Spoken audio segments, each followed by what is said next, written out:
Fondul creează formă, dar și forma creează fond.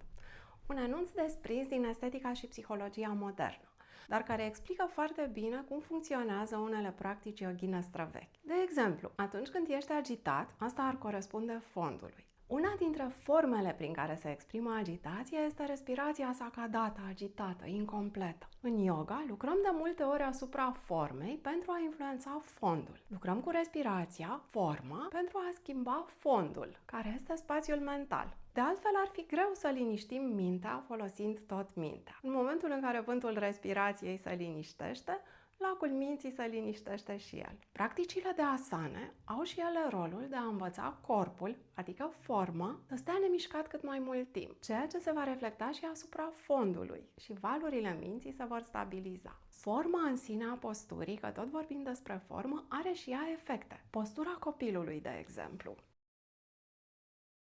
invită la întindere, detensionare, abandon, ceea ce reglează instantaneu emoțiile. Folosirea simbolurilor subtile este altă aplicație directă în yoga a enunțului nostru despre formă și fond. Când practic postura copacului, nu imit copacul.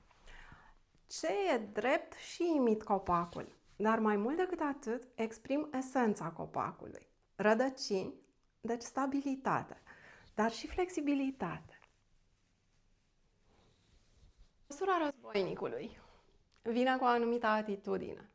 Vine cu asertivitate, cu prezență, curaj, dar și echilibru. Exprimăm corporal metafora eroului războinic și ceea ce se întâmplă este că devenim foarte familiari, într-un mod foarte concret, cu aceste concepte, care dintr-o dată nu mai sunt abstracte, ci devin foarte concrete. Când practic posturi cu nume de animale, fondul se schimbă din controlez în simt. Fără efort mental, ne conectăm la simbolul sugerat de numele posturii, iar prin simbol ne conectăm la o anume energie foarte specifică. De exemplu, vulturul, cea mai puternică și maestoasă dintre păsări. Asimilăm simbolul, forma se reorganizează, iar fondul răspunde.